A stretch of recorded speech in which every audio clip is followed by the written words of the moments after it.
আসসালামু আলাইকুম। বহুল প্রতীক্ষার পর বাংলাদেশ সরকারি কর্ম কমিশন সচিবালয়ে বিশাল নিয়োগ প্রকাশ হয়েছে। তো এখানে কিন্তু বাংলাদেশের সকল জেলার ছেলে এবং মেয়ে উভয় প্রার্থীরা কিন্তু এখানে আবেদন করতে পারবেন। তো এখানে আবেদন করার জন্য কি যোগ্যতা লাগবে, কিভাবে আবেদন করবেন এবং আবেদন শুরু কবে শেষ কবে সম্পূর্ণ প্রসেস দেখতে সাথে থাকুন। এবং আপনি যদি আমাদের ইউটিউব চ্যানেলের নতুন দর্শক হয়ে থাকেন, চ্যানেলটা সাবস্ক্রাইব করে সাথে রাখবেন। তো প্রথমে যে পদটি দেখতে পাচ্ছেন কম্পিউটার অপারেটর, এখানে 11,000 টাকা থেকে শুরু করে 26,590 টাকা বেতন দেওয়া হবে। 6টি পদ আছে।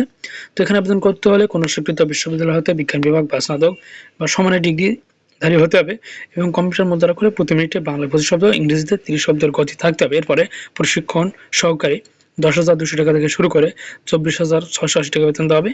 তো এখানে আবেদন করতে হলে কোনো স্বীকৃত বিশ্ববিদ্যালয় হতে স্নাতক ডিগ্রি হলে আবেদন করতে পারবেন। তো এরপরে 60 মুদ্রাক্ষরিক কম্পিউটার অপারেটর, এখানে 10,200 টাকা থেকে শুরু করে 24,680 টাকা বেতন দেওয়া হবে। এখানে পদ আছে 12টি। তো এখানে আবেদন করতে হলে কোনো স্বীকৃত বিশ্ববিদ্যালয় থেকে স্নাতক বা সমানের ডিগ্রি এবং কম্পিউটার প্রশিক্ষণ প্রাপ্ত হতে হবে। এরপরে হিসাব সহকারী 9,300 টাকা থেকে শুরু করে 22,490 টাকা বেতন দেওয়া হবে। পদ আছে 5টি। তো এখানে আবেদন করার জন্য কোনো স্বীকৃত বোর্ড হইতে উচ্চ মাধ্যমিক সার্টিফিকেট বা সমানের পরীক্ষা উত্তীর্ণ হলে আবেদন করতে পারবেন। এরপরে অফিস সহকারী কাম কম্পিউটার মুদ্রাক্ষরিক, তো এখানে 9,300 টাকা থেকে শুরু করে 22,490 টাকা বেতন হবে। এখানে পদ আছে 13টি। তো এখানে আবেদন করতে হলে কোনো স্বীকৃত বোর্ড হতে উচ্চ মাধ্যমিক সার্টিফিকেট বা সমানের পরীক্ষা উত্তীর্ণ হলে আবেদন করতে পারবেন। পাশাপাশি কম্পিউটার প্রশিক্ষণ প্রাপ্ত হতে হবে। তো এরপরে কম্পিউটার মুদ্রাক্ষরিক, এখানেও কিন্তু সেম বেতন হবে। এখানে পদ আছে 5টি। কোনো স্বীকৃত বোর্ড হইতে উচ্চ মাধ্যমিক সার্টিফিকেট বা সমানের পরীক্ষা উত্তীর্ণ হলে আবেদন করতে পারবেন। পাশাপাশি কিন্তু কম্পিউটার প্রশিক্ষণ প্রাপ্ত হতে হবে। এরপরে ডাটা এন্ট্রি অপারেটর, এখানে 9,300 টাকা থেকে শুরু করে 22,490 টাকা বেতন হবে। একটি পদ আছে। কোনো স্বীকৃত বোর্ড হইতে উচ্চ মাধ্যমিক সার্টিফিকেট বা সমানের পরীক্ষা উত্তীর্ণ হলে আবেদন করতে পারবেন। পাশাপাশি কম্পিউটার ব্যবহারের দক্ষতা থাকতে হবে। তো এরপরে অভ্যর্থনাকারী, এখানে পদ আছে একটি।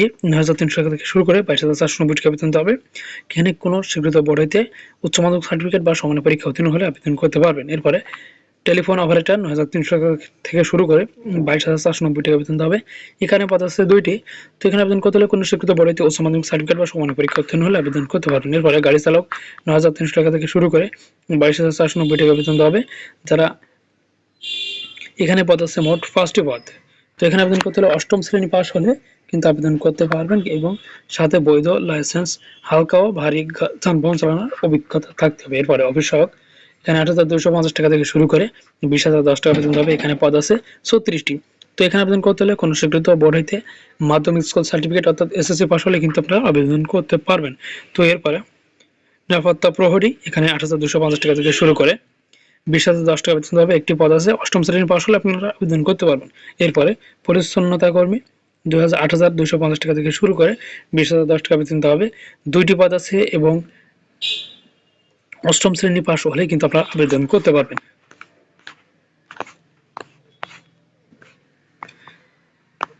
তো এখানে যারা আবেদন করতে চান, এই যে ওয়েবসাইট দেখতে পাচ্ছেন bpscs.teletalk.com.bd, এই ওয়েবসাইটের মাধ্যমে কিন্তু আপনারা আবেদন করতে পারবেন।